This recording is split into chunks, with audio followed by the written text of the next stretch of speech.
Hello, everybody. Welcome to Quantum Witch Cafe, your safe place to talk about anything strange, paranormal, fringe, UFO, UAPs if you're fancy. Tonight, I have the honor of having Lesley Mitchell-Clarke, but before I have her introduce herself, I'm going to say thank you to anybody that's listening live and later on or on Anomalous Podcast Network. I appreciate you all. Please subscribe, send any feedback that you can send, leave a review. And there's other ways to support the channel in the description. And then also I have Lesley's information in the description as well.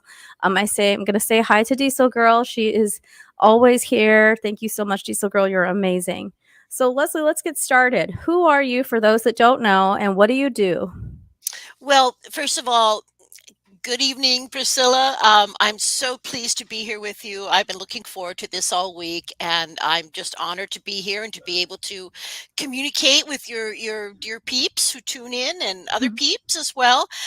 Yes, my name is Lesley Mitchell-Clarke, and I am a board-certified clinical master hypnotherapist. I am also a neurolinguistic programmer and some other things, but my work is primarily focused on working with individuals who believe that they have had extraterrestrial contact of some sort. And I also work in other areas of metaphysical hypnosis, past life regression, interlife regression, energy release.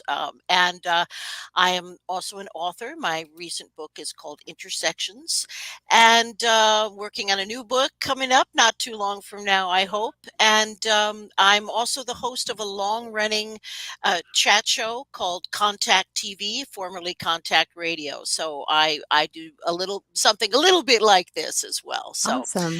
yeah, and that's kind of what I'm up to. I also work in mainstream hypnosis. I work in pediatric hypnosis, pain management, a lot of very practical things. But my raison d'être is, of course, working with experiencers. Very cool. And we're very grateful to have you doing that because there's a lot of people that are now getting into it, but you've kind of been doing it before like everybody started doing it. So thank you for paving the way for experiencers to do hypnotherapy. Oh, you're so welcome. Well, I think that, as you said, it was just considered very fringe and extremely unreliable. But from we're living in the time of the real time mapping of the brain, and I think once it was determined in our modern sensibilities that when people go into regression, what is firing in their brains are the deep memory centers, not creative centers of the brain. So it's finally been proved, really, just from looking at people's brains while they're being regressed and also put into hypnosis, is that this is a real. This is it's not even a phenomenon. This is the way we work. We can access memories in my belief system from many lifetimes. We can access memories from our earliest childhood. And, by the way, many experiencers are what I would call lifelong experiencers. In fact, I think it's actually quite rare for an individual to have only one experience. If that's all they think they had and that's all they recall, it's usually, when we get in there, it usually proves to be a lifetime relationship that's been going on. So that is what I do. I'm part of the Experiencer Research Project, founded by and directed by Kathleen Martin, the niece of Betty Hill, of Barney and Betty Hill fame. And I also work with the late Dr. Edgar Mitchell's organization called Free, and I was part of their research as well. By the way, both organizations came to many of the same conclusions. So Wow. there's no big disagreement between what they found in a decade-long research project. Oh wow, that's great. It sounds like, you're putting the work in. Um so why do you think some people are repeat experiencers? And guys, I will take the last 10, 15 minutes for questions. So if I don't answer you right away and you have a question, I will get to you or we will get to you.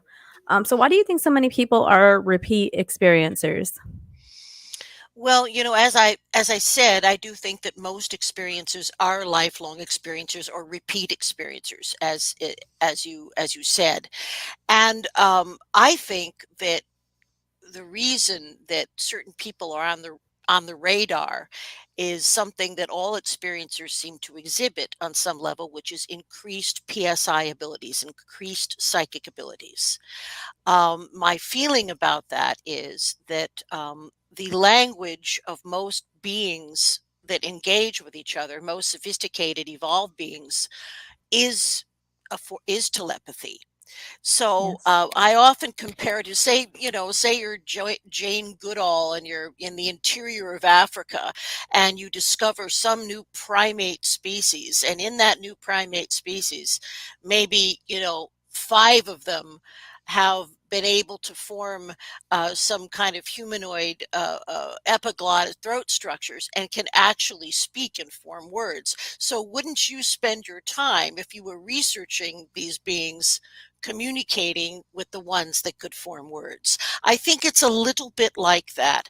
I also Okay. think that there are generational aspects to this, that uh, often many generations of individuals have experienced ET contact throughout their lifetimes, and uh, they, I believe, they are following the psychic ability. Is my feeling. That makes sense because if they're trying to shoot you like a psychic message and you're not receptive to it, or you don't have you're not awakened to that ability or aware of that ability, um, then they might as well just leave you alone if you're not going to get it, you Oh know? yeah. Well, the universe works at the speed of thought. And it's faster than superluminal travel. The speed of thought is what, manifestation of matter. That's what I believe, propels, especially many of the evolved cultures that we engage with seem to be able to manifest matter through thought. That's why these ships, sometimes they change. The ships that are seen sometimes seem to be not even solid. They may change shape or Right. morph. And I have heard from some of the different individuals that I've worked with, that these some of the craft are literally like thought projections, in a sense. And there are That makes some a lot of beings sense. that don't travel through space. They simply engage through what we would call astral projection, or maybe remote viewing or something like that. So not everybody gets in a tin can and flies out into space. you know? Right, right. And that makes a lot of sense, with Mhm, some of the phenomena that we see happening like around these craft that mhm, suddenly appear, suddenly disappear. There's disturbances on electrical equipment. mhm, I was meditating one day and my EMF reader started going nuts, and mhm. I was outside and I was doing a contact meditation, which some people are like, "Don't do that." I'm like, You can do it. Just surround yourself with some light. It's really far simpler than anybody. Believe me, if it's something that you feel like you want to do, you've already done it, most likely. yeah, yeah, That's the thing. And you can simply, put yourself into a light trance, just breathe a few times and just think to yourself, is there a loving, kind being out there that would like to communicate with me? Only if you're coming from a place of love and kindness, and let's communicate, and just send your thought out there. And I believe that you will have an answer most of the yes, time. yes, But and it's in you have to set your your intention parameters. You have to parameter. set Yeah, your intention and also your parameters. And I do a lot of, call me old fashioned, I do a lot of cleansing, because it's my feeling that any kind of metaphysical work that you do has the potential to attract beings or entities that don't necessarily have the best agendas. So right. it doesn't hurt just to put some good protection in, and call in your spirit guides and other evolved beings whenever you're engaging in this type of work.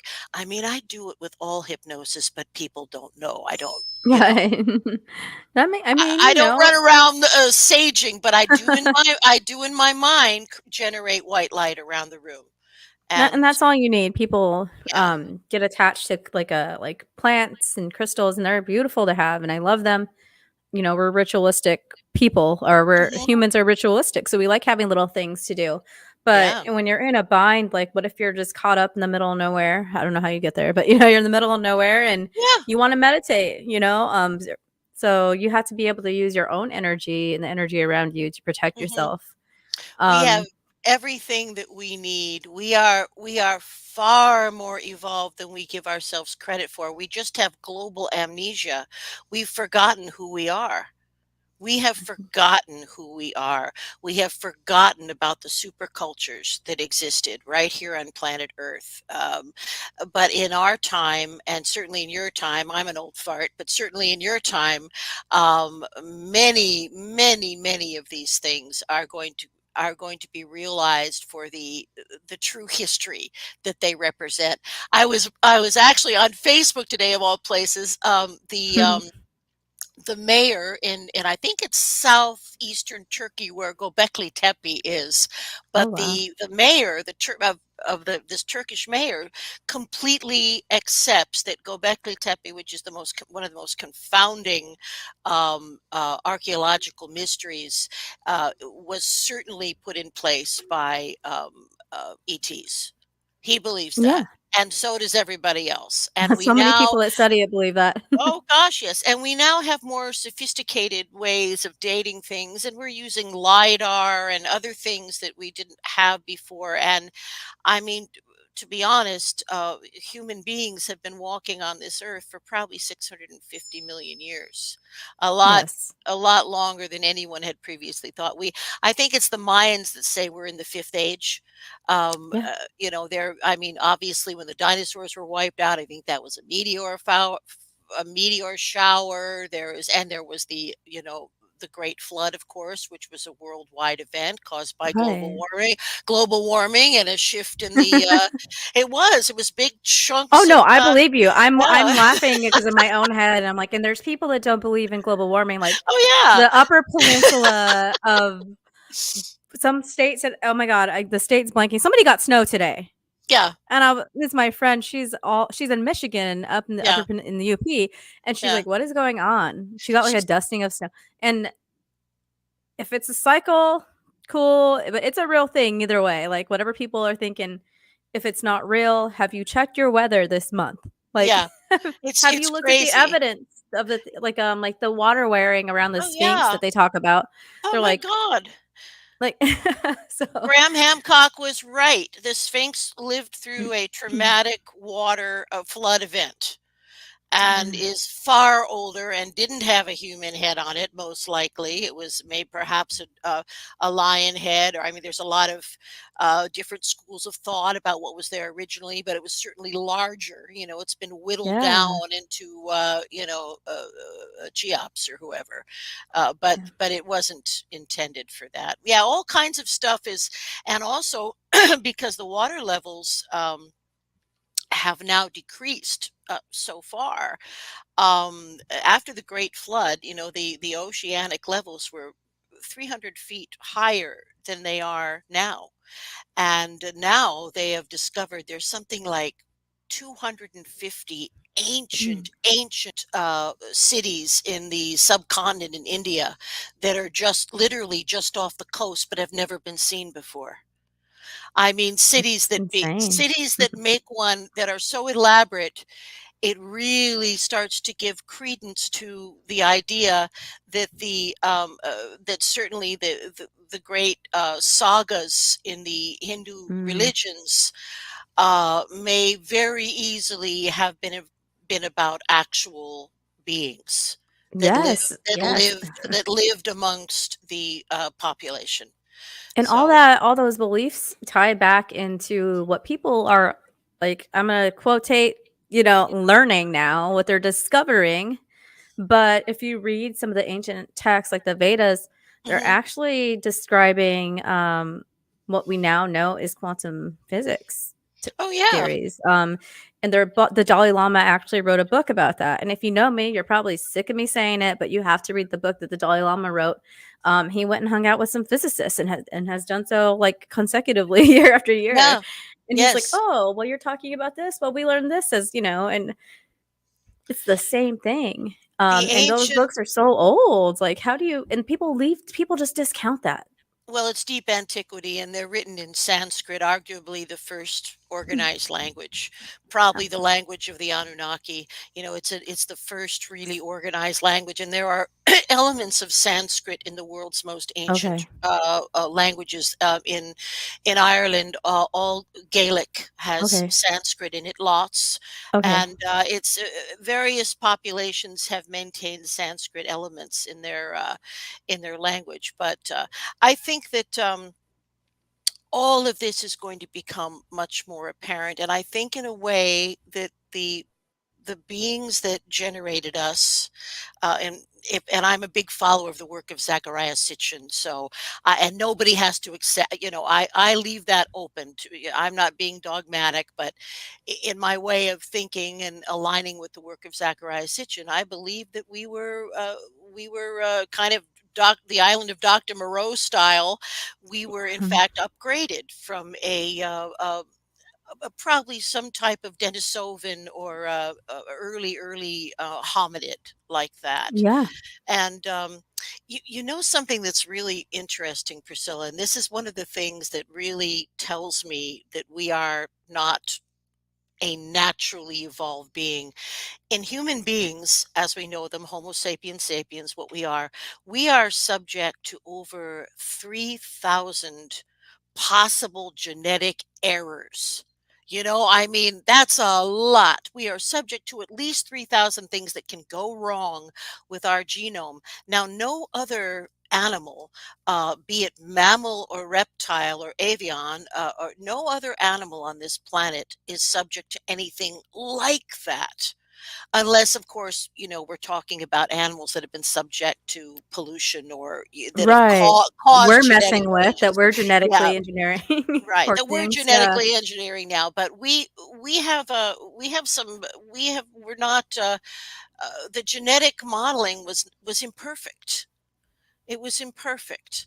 And we are subject to illnesses and aging and other things that I think now, probably the Anunnaki, if they're still with us in some form, they probably know now how to fix whatever they didn't do right the first time. But I think, there's a lot of, if you've ever read, there's a wonderful historian, archaeologist, great guy from South Africa named Michael Tellinger. And his latest book, which is called Slave Species of the Gods, also embraces the Sitchin philosophies, and he, of course, um, is very involved with the idea that we were created in order to serve the Anunnaki and work in the gold mines and be servants. They got Yeah. away with having slaves when they had Mm. actually outlawed it on their planet, their home Wow. planet, millennia before. But Yeah. the idea is we need labor for these gold mines. We need labor. So Right. what are we going to do? So here's a nice kind of compassionate species of ape. Let's get over to the shed and see what we can do. Yeah. Yeah. Yeah. It's Let's get to the bio shed. well, we find a lot of that in the ancient Sumerian writings, right? Oh yeah, Mentions of stuff like this, and even the that's where it all pictures. is. Mhm. The pictures are clear there, and it was Enki and his sister. They were geneticists, and Enki's son, and it took a long time, which is why I don't find it hard to believe that there could be many beings on this planet that are sort of in the crypto Oh yes, yes, category, that were maybe involved with some part of this absolutely. these processes that were going on with genetics, so. Absolutely. And there's people But that talk about that. Before we progress, I'm going to say hi to some people in the chat. Guys, I'm still working with my voice. I've got like forever COVID, or my doctor today is like, you need to get your lung oh, checked. You sound like you have oh pneumonia. no, oh So no. we'll see what happens to me, but I'm still here for I'm now. Uh, sending you healing vibes now. yeah, it's just not going away. It's so weird. So hello, Christian, Elena, Cindy, Sansi, and Laura, Diesel Girl. I think that I saw who did I see? Laura Sosa, Cindy. I saw Joss in here earlier. I see Neil. I know Joss probably went back to bed because it's like 2 o'clock, but he always pops in to say hi. He's in Europe, so it's 2 a.m. there. So thank you to anybody that's new listening that came from Robert Earl's channel, Order of Light. Such a great community there. Thank you for having me in the chat yesterday and all that stuff. I just wanted to say hi to everybody while we had a quick opening, because I have a lot of questions now. Not even what I was going to ask you originally, but we mentioned, like, a lot of people kind of, because of the way Ancient Aliens show was sensationalized and Mhm, made into entertainment, they automatically want to separate from that. But mhm, here's the thing, and within those shows, whether you think that there's a lot of Hollywood added into it or production added into it, mhm. there's, if you research any of those theories, you're going to find a lot of stuff, Oh, especially the yeah. Anunnaki stuff. And you're a past life regressionist too. So have you met anybody that remembers lives all the way back to Sumeria or even before that? Oh, wow. Yes. Yes, I would have to absolutely say that that is the case. I have had individuals go back to what I would call the ancient civilizations of Lemuria and Atlantis. And I have also had, and this is something that I'm seeing more and more of every day. I have also had many individuals who are experiencers, and we touched on this briefly, recall lifetimes that they spent on other planets. Not too removed from us, but definitely like different, different flora and fauna. Maybe they're binary, maybe two suns, who knows, but different. And so that is something I'm seeing a good deal of. And something that's kind of interesting, Priscilla, is when we do past life regressions, but more commonly in the interlife regression process, which is based on the work of Michael Newton, and it is a research into what happens to the individual in the between time. In other words, after they leave these physical bodies and go to what we call heaven or the afterlife, and then decide or don't decide to come back in and take physical form. So Michael Newton discovered there were like 8 points of commonality in the experiences that people have when they cross over. And one of the things that seems to be common to all people is that they go before a kind of a council. And this isn't like a disciplinary thing or a punishment, or it's nothing like that. The council usually is composed of the person's guides or venerable beings, to help the individual to understand the life that has just happened, and to decide if they want to come into the earthly plane again and how they wish to do that. Now, these councils, when I first started doing interlife regressions, is quite a while ago, and I started asking people to describe the council members. I started hearing um, about these council members being different types of beings. Like they would describe the being as having an elongated skull, or maybe there was a being that was blue. I mean, the dawning of kind of a realization for me, I guess, that we're in the same soul group with a lot of beings. I mean, heaven for them is heaven for us, and I think that some evolved beings can just pass between the levels of existence that we call the afterlife, and also travel into the dense levels of creation, the third density where we are now. So ultimately, maybe as beings, as souls, we have free access to these dimensions and can move about fluidly. But now, when we leave these physical lives and we are greeted by our beloved family and friends, and I think by our doggies and cats, we're greeted by all those that love us. It's We real. all, It's real. yeah, I've seen people's pet ghosts oh hanging out yeah, with them. oh Like, they do, or their spirit, whatever term you like. yeah, Some people don't like the term ghost, but you know what I mean? I they see do, people's pets sometimes and I'm like, do you have like at first I was like, am I tapping into like their energy and they have a dog, or is this a past dog? When you're learning, when yeah, you're seeing these things in real life, you're kind of like, wait, like, am I just tapping into your field and getting hmm information, or hmm is there an actual dog that has yeah, passed?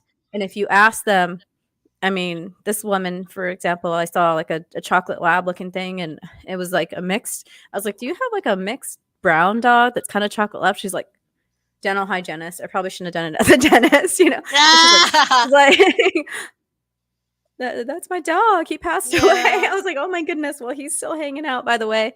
And then she Well, started they crying, do. and you know, They do. I've seen all of my pets, my beloved pets, after they have crossed. At least they come and tell oh me, and they yeah, hang out for a while. And I think that, but I used to have, that kind of problem. Is I can't always tell if something is residual right. or is a what we call an intelligent haunt, or as you Okay, said, whether when you're seeing an animal, is that an imprint from an animal from 1865, or is right. that an animal who was consciously here to be with its owner? It took me a while to really distinguish those kinds of things, and Exactly. still I sometimes have seen spirit, and I thought that they looked fully flesh and blood to me.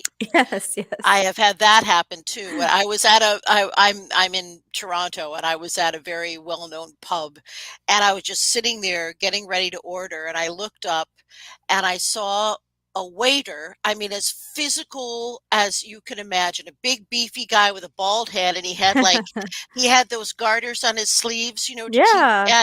and he was wearing a kind of a neck to floor apron of the style that they Wow. don't wear now, and Yeah. he walked right past me, and then he walked through the wall, and that was it.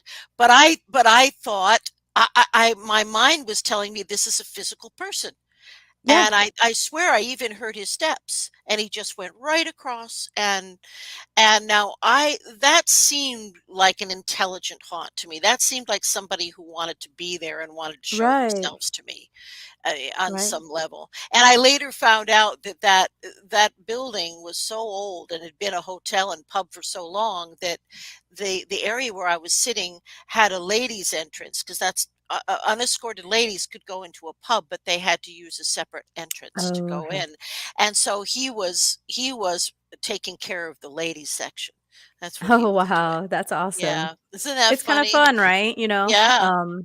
my we were camping through Canada, the west side of Canada, because we drove from Arizona Hmm. to Alaska. Like my husband and I got married on a Wednesday, and we moved for military purpose stuff. We PCS is what's called when you move in the military. We Hmm. PCS to Alaska like that. Like we had our wedding. The next day, the movers came, took all our stuff, and then we left like the next day on our road trip through the western coast of US, and then Hmm. through Canada. We're at this random campground, and my husband's like, "Don't freak out, but I just saw a ghost." And he's like, "I just saw a guy walk like by a car. I nodded at him, he nodded back, and he didn't come out the other side of the car." Oh yeah. Oh So, yeah. Alaska is pretty haunted. I've been there, and I even took a cruise up the coast of Alaska. oh, Alaska wow. has got some very active ghost activity, and I also think, of course, the Alaska Triangle is there. Oh, yes, yes, I believe that there is a massive secret base run by both ETs and humanoids right there in the Alaska yes. Triangle. I don't know There's a how lot of many. research about that. Oh gosh, yes, and that really quite a good television series I was watching I about liked it. it, I liked it. Some of the it's like any, series, guys, you're gonna be like, "Come on, the actor," but the stories in it, you can back research it. The gentleman that was flying that saw that circle, Oh gosh, oh my yes. goodness, he was flying That was over the something. triangle. His instruments, classic Bermuda Triangle stuff, but in Alaska. Classic stuff. His flight instruments, he had to manually fly this thing, and that's freaking scary. But there's so much stuff going on in Alaska, and when I lived there for 3 years, I only had like spirit experiences and a couple of orbs. I'd seen some in like ships in the sky, like the orb type. But I had more. I was dealing with like a really nasty spirit where we live, so Mhm. I think that took a lot of my time. But that in university, I Mm, wasn't, and I was honestly like, I wasn't very. I had like a good open stage, but I wasn't practicing. Like I wasn't meditating as much as I should mhm. have. I was focusing on school and my internship. I was doing like the 3D stuff. So, Yeah. but yeah, that's people. There's so many places on this earth that are just like hubs for this sort of thing, you know? Oh my goodness. And who knows what's going on out there at Skinwalker Ranch. Yeah, And also, oh my goodness, what is the other place? I believe it's in there's blind Interior fog. BC. The place that's in Interior BC. It's called the something ranch. It's not the Skinwalker Ranch, but they have amazing amounts of sightings there, and you can actually go there, and they have like a lodge. Oh gosh, I There's can't one in remember. Arizona, and then there's one called Blind Frog Ranch as well in Utah, I Mhm. believe. I can't think of the name of one in Arizona right now, but there's more places than people realize. Like, and the thing is, like, this land is kind of sat left alone by indigenous people because they know better. They don't want to live there when there's all this activity. It's like a sacred land because they're like, okay, there's these beings there. Yeah, We're gonna leave them alone. yeah. And then here comes some guy with money and that just buys the land, Mhm. not realizing that he's buying a freaking portal or something, like a vortex. Could be very much because, this is all, again, here we have, the native peoples who are mysterious. I believe they are the descendants of the Atlanteans, and they also go way back to ancient times. But here we have, the situation where the native peoples, I believe, have relationships with the ETs that are amicable and go back and back and back into the mists of their time. In fact, there was a location not very far from Toronto, a couple hours, the Six Nations Reserve, it's called, and uh, those indigenous people conduct ceremony to call in the ETs. Yeah. So if they're told to stay away from some place because there's something going on, they stay away. They're like you Yes. said. I There's that mean, respect of the there is land that and who's respect of there, the what's land, there. Yeah. yeah, and who's there and what's there, and the native peoples themselves, the ancient beings, they have. I believe they are able to create energy beings like skinwalkers, just Yes. through Yes. intention, through powerful magic. And That's I interesting. don't think I don't think there's anything mythological about that. I think that that is a fact. No, in That Arizona, you'd hear about it all the time because people are driving through the desert to these Bradshaw Ranch is the one in Arizona. Logan Black, Mhm. thank you. I couldn't remember the name. But yeah, I remember hearing about that my whole life. My dad's side's native, Arizona native. Oh. And I did not they didn't live on the reservation. They did, and then they came to so we didn't have the reservation experience, but they Mhm. years later when I finally connected with that side of the family after my dad passed, it was like me hearing some people's stories and some of the stories can only be passed down by word of mouth. You're not allowed to write them down. Right. But there's also always been that the Navajo, I had took a class on Arizona natives just to learn about history of it. And he was talking about like you always would hear about skinwalkers. Like if you're driving out this way, even if you're like leaving the zoo at night, because the zoo was kind of like in land that used to be native land. Mhm. Like, Mhm. don't if you see something out there, don't look at it. Don't even talk about it, and you're not even allowed to talk about it on this around this time of year because you know what's going to happen, and you're like, no, I don't know what's going to happen. What's going to happen? It's just your what you speak of carries this resonance and it's so quick to like manifest if it's a Oh, yeah. being. It can be. In fact, there was this is a little bit different than a native tradition, but the exact same kind of thing. There were a number of psychics that got together, and this was in the 60s, I think it was quite a while ago, including the late Sylvia Browne, and this happened in England. And these psychics were experimenting with the idea of creating uh, what the Tibetans call a tulpa, which Oh, is yep. a being created, animated out of intention, just kind of like what we're talking about. And so they decided what they were going to create, and what the characteristics were going to be. So they manifested this, like, say, a 13th century friar in like a priest with a rope around his robe and the whole thing, and he was a nasty, mischievous little bugger. And I don't know how they finally got rid of him, but they this being that they created was not controllable in any kind of way, Wow.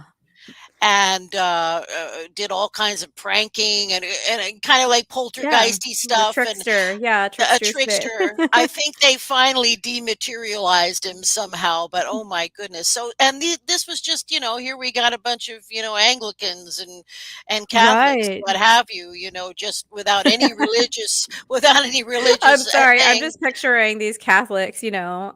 Yeah, I know. Well, What happened to Friar Jack? Why is he yeah. acting like that? He was a tulpa, but yeah, it's an intention, manifestation, thought. It's not it's the way matter occurs is thought manifests, creates matter. Uh, we create our world. It's a manifestation. Makes you wonder about like all the beings we saw as children. I don't know. I'm not going to say we, like everybody says it, but at the most basic level, these kids, a child's imagination is so real. It's like they're accessing all these other things, and the imaginary friend Hmm. sometimes I had one. will have Yeah. poltergeist activity, and some of Hmm. us have imaginary friends that you find out later are these other beings, or like manifested out of thin air. Like, Hmm. Nathaniel, that's so funny. You just popped in. Nathaniel, hey, how's it going? Thanks for coming. He turned me on to the Apocryphon of John, and I was reading that last night before bed. And holy cow, my Hmm. dreams were wild. But yeah, that talks about manifesting things. Like part of it talks about making these spirits or these beings out of just making them without asking like the most divine spirit, which would in this book is God. So it's interesting to think about stuff like that. um Yes, and there's also in the in the Kabbalah, in the Jewish tradition of Jewish mysticism, there is what they call a golem, not the same as the Hobbit in the not the same as Lord of the Rings, but you said I his believe name, now we're I all gonna know I think oh there's wait, that was Harry Potter, never mind, sorry guys, I yeah, got my yeah. nerd wisdom You mixed. got your nerd wisdom mix, but this creature, it's Golum, is what it is, but it is a being that can be animated. It gets made out of earth or clay, and then it can be animated into doing the bidding of the village I have read by about that, by yeah. putting some ancient Hebraic Kabbalic symbols or and placing it in the being's mouth. Oh my And goodness, so yes, this yes. goes way back, but it is again the idea of creating through will, through intention, and the idea that it's supposed to bring vengeance. In fact, there's a very Right. famous play called I think it's called Velma's got a Velna's got a golem about Nice. an eastern village where they create this thing and it goes on a Yeah. rampage. So And a lot of anyway, witchcraft books have that in there too. A lot hmm of like, that's I when you're talking about it, I'm like, "Oh, that's where I heard it." In hoodoo, the mojo bags and the poppets are created, and you breathe spirit into these things, hmm whether it be an herb, like the mojo bags are just little bags, but it has like a root in it, and hmm you bring it to life, and the root has its own spirit hmm and it's very, you don't know what if you're not doing it correctly. And I don't even do stuff like that often because I'm not trying to control any demons or spirits, like, you know. yeah. So I don't want, if you're a spirit, I'm not going to put you in a bottle and use you, hmm but at the same time, we find stuff like this throughout history through different belief systems, even Oh at yeah. Catholic Church, like the body of Christ, the body and blood of Christ, even, like they're Well, invoking this into it. And obviously that's a lot more lighthearted than, necromancers and stuff like that. But indeed, but the body and blood of Christ, that actually goes back to an Egyptian celebration mm, of their gods, and it was Osiris who was cleaved into different body parts and thrown all over the place. So the idea of the host, that as Catholics and when I was a kid, things were very primitive, and we were taught that we couldn't chew or bite the host because because Oh it yeah, actually transformed you into a got to let it piece dissolve. of flesh of Jesus, which is a little bit disturbing. And You know, don't drink the whole communion wine, no, guys. no, That you've you'll got get to be sent to the cool with that. principal's office. We didn't even have the wine, just the priest back in the day. But this business of the parishioners drinking the wine during communion is also kind of newer than it used to be. But anyway, that ceremony that was venerating Osiris. The worshippers, they had little wafers that were made in the shape of like little arms and little legs and torsos and heads, like the parts of Osiris, and the worshippers would take a blessing and eat a body part. Wow. And so, the idea of communion being described as we celebrate it, in the Bible, I have a lot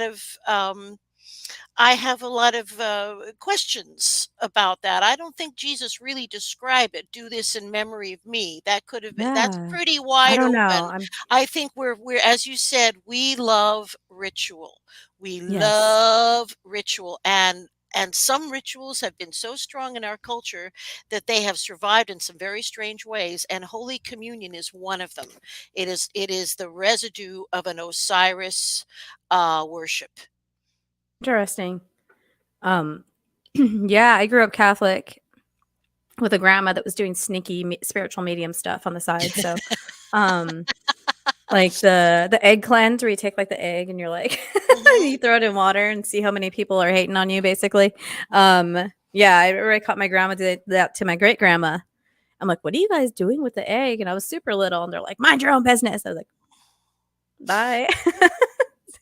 I'm like, why didn't you teach me that? I need a egg There's cleanse from time to time. It's there's interesting how stuff because they were about Catholic, eggs. yeah, Yeah. all over culture eggs, right? I remember in an anthropology class, and this is a little off topic, but we said egg. So they actually practice genital mutilation on a female to make it resemble an egg because it's a sign of fertility. And there's like a big uproar about that. There's been for a long time, but Mhm, I remember I took a lot of anthropology classes um, as electives because I thought they were interesting. But I was a science major, but I wanted to know anthropology, different religions and stuff like that as mhm. well, and cultures. So that was something that was like the darker side of it, but on a lighter side, we see the egg as just so many different things throughout so many different cultures. And if you think about it, like you could like it's so nourishing to us, like you could literally survive off an egg, you know. Mhm, mhm. But yeah, It's pretty amazing, and eggs seem to take. I remember my grandmother and my great grandmother who did some stuff with eggs too.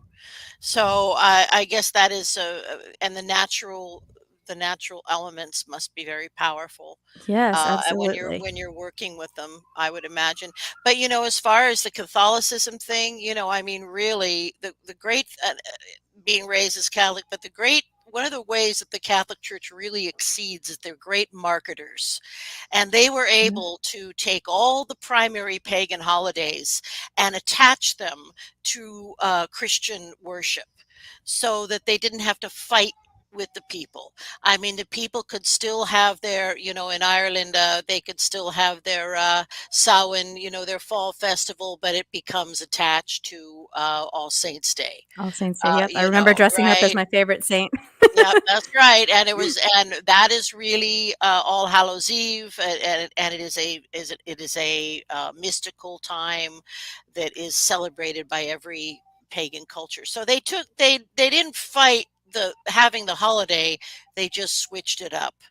Yeah, And I yeah, mean that's smart. You know, smart. You know, the work's done for you. yeah. I kind of wanted to transition because I wanted to get your thoughts since you know a lot about the brain and how it works and its more subtle forms that we don't think about every day in the mind and consciousness. Hmm. What are your thoughts about the sleep paralysis that people experience that revolves around some sort of entity attack or even like an abduction scenario versus the type of sleep paralysis you have where you're like it's just a physiological thing. Mhm. Well, I think for many people it would be very difficult to tell the difference because sleep paralysis is very frightening, even just the physiological aspect of it. So, now for those of you, probably all your listeners are hip to this, but sleep paralysis occurs because when we enter sleep, we also release paralytics that keep our muscles from moving and keep the neurological responses from happening when we're asleep. Otherwise, we would be acting out our dreams, if you can imagine. That's what we would be doing because the subconscious mind does not know the difference between being asleep and being awake. So, how our perfect bodies work is they literally turn off the synapses by releasing these chemicals that keep us from moving around. Not that we can't move a little bit, but like getting up and walking and that kind of thing doesn't happen. Now, sometimes, albeit rarely, sometimes a person can come to consciousness before these paralytic chemicals have had a chance to wear off. For most people probably never experience anything like that, but if you've ever had it happen, it's very scary because you can't move and you are in a kind of an altered state. So that purely physiological thing can be very convincing of high strangeness, even though it may not be at its essence. Now, however, that being said, it is quite common for people who are experiencers to often discuss feeling paralyzed or being made to be paralyzed as they're either floated out of the ceiling or through the window. This thing of not being able to move, I believe that certain ETs can release chemicals in our brain, which will do that job. And some people don't completely go unconscious. They stay wide awake and yet they cannot move and they're having this frightening experience. So um these are two different things. They're both equally Okay. frightening. And I believe that it does happen in some abduction scenarios, and it is terrifying. And it has been described to me, and it is a kind of a paralysis that can be Right. induced by certain ETs. Some of these little gray bastards, some of these little gray bastards even have a kind of a thing that's been described as like a wand. Yeah. They're the I fancy ones. They get wands. Yeah, the fancy ones get wands, and this wand can, it can just touch you and you'll be knocked Yeah. out, or it can also is also seems to be capable of opening a vortice Mm. at will. In other words, they're not going to come in. They don't need to come in through, an unlocked door. They can open Yeah. a dimensional portal at will, I believe. That's very interesting. And I think I've been using like sleep paralysis to explain some of the stuff that I've experienced. But I Hmm. think that I should probably stop calling it that because it feels like I'm paralyzed, but I'm awake, but my eyes are stuck closed, or I open them and then I'm paralyzed and this stuff starts happening. So Hmm. it's like it's not exactly sleep paralysis, but it's easier to explain to people that because I thought everybody Yeah. had that, like how when you have sleep paralysis, but this time it was different because I actually woke up but I couldn't move. They're like, no, I'm like, oh, Yeah, not everybody has that, but what I would say is you're probably becoming aware at the end of the experience. yes, And that's why you're some of these symptomatic things of not being able to move and not being able to open your eyes, that's almost like think of it as an anesthetic wearing off. that makes That's sense. You're probably becoming aware a little sooner than they would like. So a couple people that I've met have done hypnotic regression for abduction experiences, because they started having some sort of dream recall almost, like Mhm. in their dreams they started. Maybe the first couple times they thought it was a nightmare. Mhm. Or, like in my case, I'm like, why am I dreaming? Like, like I read about this stuff all the time, so I'm gonna dream about it. But there's certain differences you can spot if you work with your dreams. But a lot of people will start wondering, like, well, okay, so like, yeah, I read some article, I had a weird dream, it was really scary, fine. But then it starts getting more real and they keep having the dreams Mhm. and then they go see a regressionist, Mhm. and they were like, wow, like they find marks on themselves even, and Mhm. Yeah. it's like it was a dream, but they're almost just like in a dreamlike state when this is happening. But they're Well, I think there's a couple things going on there too. First of all, I think that many people, I know this for a fact, many people come to me kind of in midlife. And they usually come, just as you said, because they are having partially recalled memories. And usually, when you start talking to these individuals, you're also going to find missing time, insomnia, and various other things that are just symptomatic of having these experiences. Um, so I think that also it's impossible to block memories forever, right? I don't believe that a memory can be suppressed forever by an outside force, unless you're talking about some kind of damage to the hard drive. That's not what I mean. I mean some kind of blocks that are used by our collaborative ET military programs. They say that they only last for 20 years because they didn't think that they would need to suppress anybody's memory beyond that. So there's usually a point where these memory blocks, if they have been used either to protect us from worrying about what's going on, or to, for whatever reason they were used, to they begin to destabilize, they begin to dissolve. And once that happens, that is usually, once it starts to happen, that is the most common time that somebody comes to see me. And yes, there are, I think, some experiences that people have are totally physical in the way we think of physicality.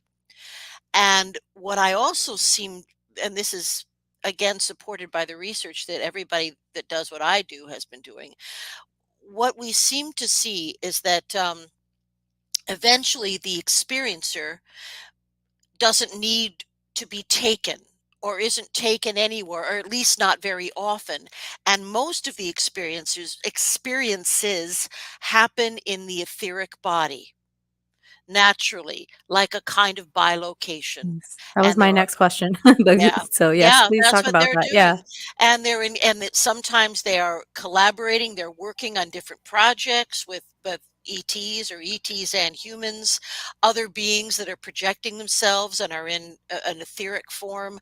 So the levels of vibration that many of these experiences are going to allow them to interact and work and have a whole nother life almost in their, what we would call, their etheric body or their spirit body. I call it a Mhm. psychophysical body because it Uh-huh. does feel so physical to them. And they can even, as you say, there can even be experiences where they come back with a scar, or Right. an implant or something that occurred in the etheric body. Right, and because one of my questions for the longest time was, can they just abduct your, consciousness, you know? We don't know enough about it. I think the first person I asked about that was Nathaniel Gillis because he seems to be more open to that, Hmm. question. So, yeah, it's it's weird, like, to think that they can just take our consciousness and use it for good or scary, and, who says the scary things are inherently evil? Maybe they're just scary because it's Yeah. weird to us, I think we go you know? willingly. I think that most of us doing this work and most experiencers have come in to be part of this exciting, Mm, dynamic, amazing shift in vibration of this planet. I think that we have, most experiencers, when you get down to it, when you take them back to the age of 3 or whatever, or the interlife, they have made a plan to be here now, and to play whatever role that might right. entail. So, some people have traumatic experiences. Some of us have good experiences, but some people have had traumatic experiences where they'll straight up say, these beings were very demonic, not saying like the traditional horn demon that we see Mhm. illustrated in our culture, but the intentions of what we would consider demonic in Western culture, not like a daemon like in Japanese, lore, or Eastern religions, but like something more menacing. Mhm. What would you how do you what would you say to somebody that's had the more traumatic side of Well, the coin? well, I would just tell you the statistics that we found through MUFON and Free. About 10% of experiencers reported ecstatically wonderful experiences, and another 10% recorded terrifying negative experiences or frightening experiences. So the other 80% was just kind of a mix of, oh, okay, it was like it's really Yeah. so the actual amount, so I think what's important to look at here is how few experiencers are reporting these Right. a traumatic event. Now, I am not going to say that that didn't happen to those dear Yeah. people who have been through these things. I believe as above, so below. I think that there are beings that either try to come here, maybe they're coming here illegally, who knows? They may be Sneaking in. coming, sneaking in, they may be coming Yeah. for our some DNA samples, they may want our minerals. We don't know. Right. But and so that is entirely possible, but I don't think it happens very frequently.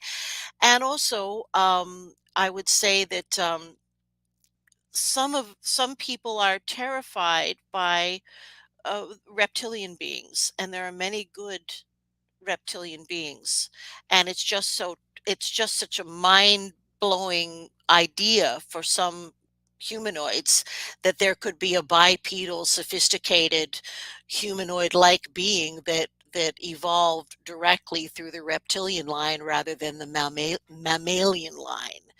But I think it's entirely possible. Um, uh, Listen, just to give you an idea, I mean, there's such a variety of things going on. Did you ever have a chance to interview that lovely man, the great Paul Hellier? He passed away not too long ago. He was No. okay. Well, he was at one. I'm familiar with his work, but I haven't had the podcast very long. And he's one Okay, of those names, like, I wanted to wait, I even waited to yeah. reach out to you until, Oh, and Michelle, your agent actually mm, suggested that I talk to you. I was like, she's oh, not gonna say yes to me, but, of she did, so you course, did. of But course. yeah, he's one that I would have loved to talk to, but go ahead and say what you were gonna Oh, say about him. well, bless his heart. He was right deeply involved in the Canadian government. He was what we call the Minister of Defense, and he was also a vice premier, which is like a governor of the excuse me, province of Ontario. So he was really deep in the government, and he was one of the individuals who was involved in that very first landmark press conference that happened in DC some years ago, where they brought a lot of witnesses, and it was quite something. So Paul Hilliard told me not long before he died, excuse me, he told me that to his knowledge, the Canadian government at that time, when he was working with when he was a big politico, they had agreements and full diplomatic relations with at least 80 different species. That's 80. Now, that was some years ago. And if he's talking about 80 different species in Canada, obviously the same species are going to be having diplomatic relations probably with the US and various other countries as well. So I know that Captain Randy Kramer, who's a very fascinating guy, was part of what we would call the Black Ops, the Secret Mm. Soldier program. He told me that still we have many, many treaties with all kinds of species, but he said, we pretty much control who comes into our solar system. Oh, So, interesting. so we don't have to feel as fearful as we do. There is a Gene Roddenberry, if I'm to believe everything I hear, there is a Gene Roddenberry-like United Federation of Planets, or yeah, Okay. and we're not, I think they're waiting for us to be able to be accepted as viable members, but just look at us We're a warring hot and mess. abusing each other, and our fears and our primitive tribal bullshit that is still going on. It's Yeah, tribal bullshit. it really So is. it's going to be very interesting to see what is going to happen, but I do believe, this is what I have heard, is that now, and there was some kind of big what's the word? A big landmark delineation that Mhm. we reached a while ago, where now we have more people on the planet who are enlightened than less, as I believe astonishing. it. So, it is possible now.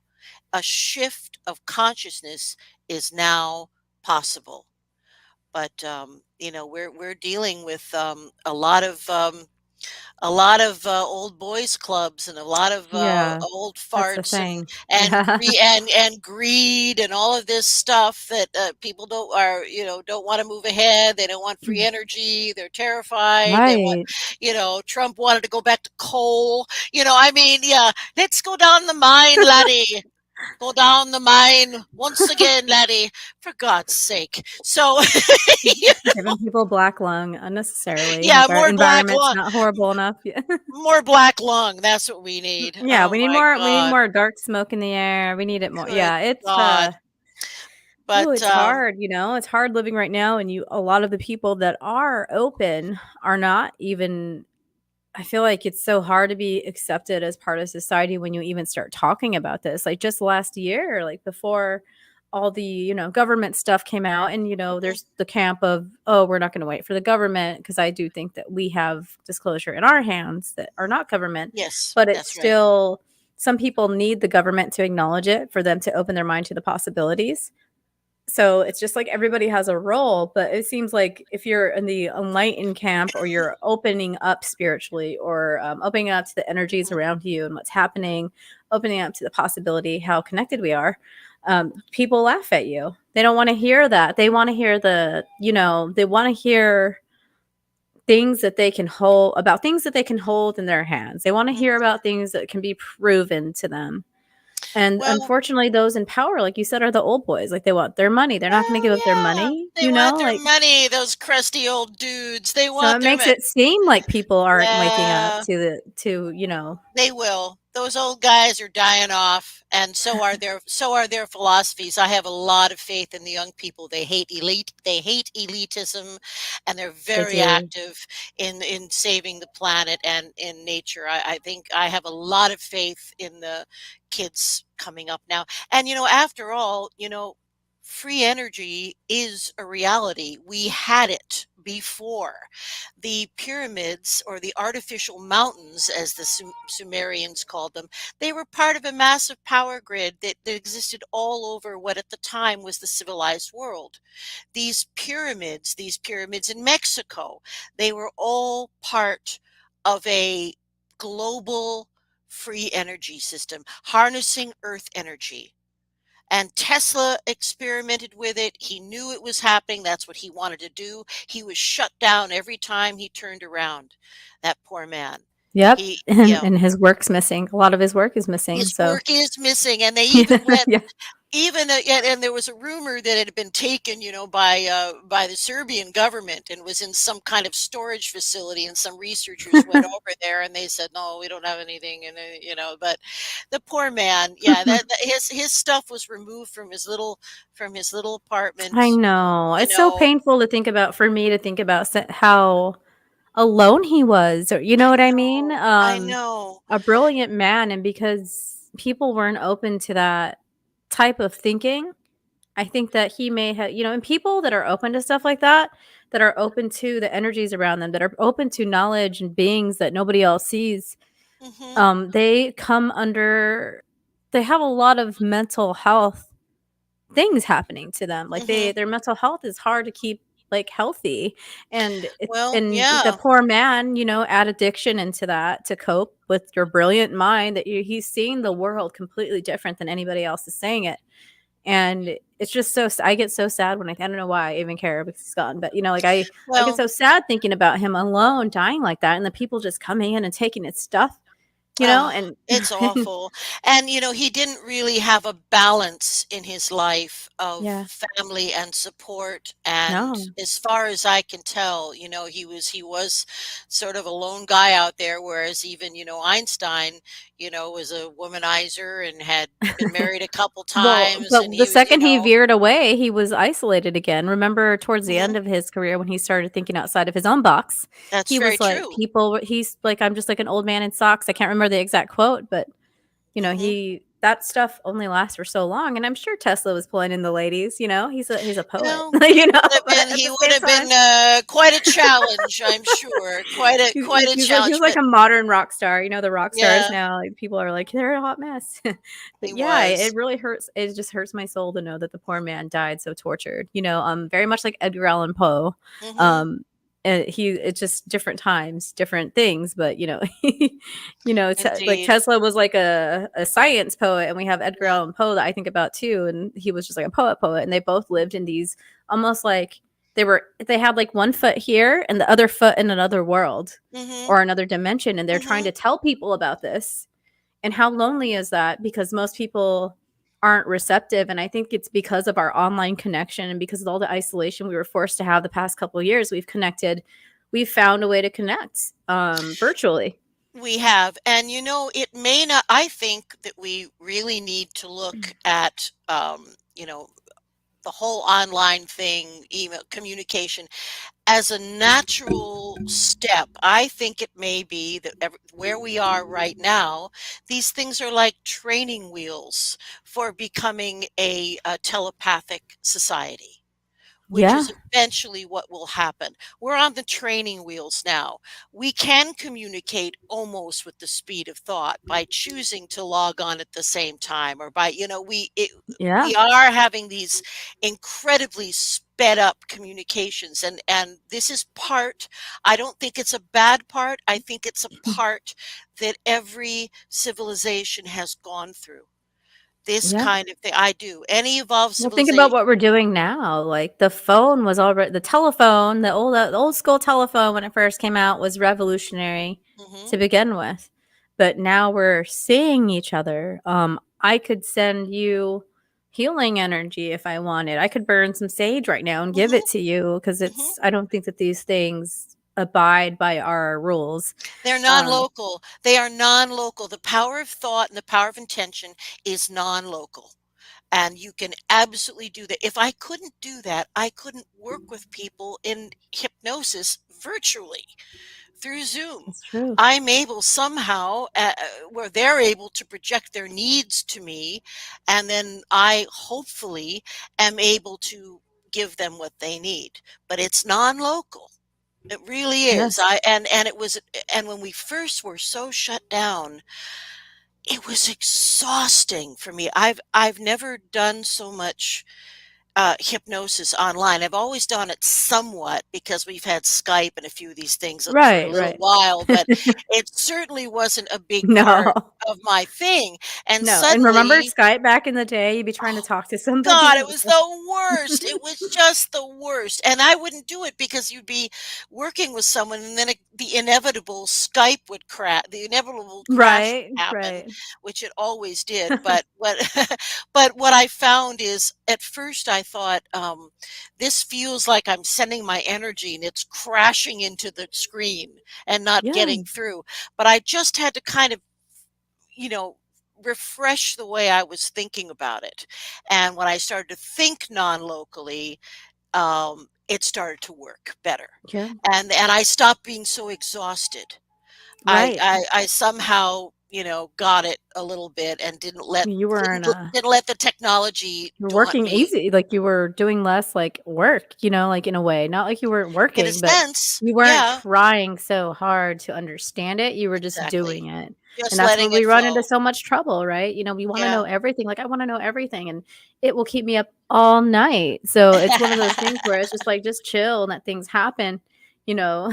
Like, I had to tell Mhm. myself when I was like, "You just gotta stop wanting things." Even knowledge right now, like, at bedtime, you just gotta, like, become Buddhist and just, like, detach Mhm. from That's everything because right. that's the We root of have your to. suffering. You're attached to finding this Mhm. out and finding that out, Mhm. Mhm. there'll be time to name all the demons later, but Oh, right now man. you need to take a nap, or the ETs, whatever your situation is. The So, the yeah. monkeys of the mind are hard to calm down sometimes, and we do. We have a lot of noise going on around us. We're very Mhm. active beings, and we're very curious, and that's just who we are. We're Yeah. curious, and we're social, and and we're hedonists, and we're metaphysical, and we're all these different things. But I think, and you touched on this so brilliantly a little bit earlier, we are one. We are one organism. We are one. Our souls are all attached in this quantum entanglement. And once we start thinking about other beings as being other or different, that gives us permission to treat them differently Yeah, it's and be horrible. hostile or fight or say, any of these things. So this separatism is an illusion. And again, it's probably a tribal right that we have to go through as people, as beings. There may be some tribalism that just has to be, that may be a part of our brain development. I'm Right. not sure. But what I do know is we are now at the time where we have choice. It's a universe of free choice. We can choose to ascend. We can choose to be mindful. We can choose to release hateful thoughts and instead generate positive thoughts. We have choices every single day. So we are not victims. We are living in a world that has been manifested by all of us. And some of the manifestations are angelic, and some of the manifestations are hell. And this is our job. We have to clean up our own backyard. We have Wow, to yes. we have to clean up our own backyard. We have to understand ourselves and begin to evolve one person at a time. And one person can make a difference.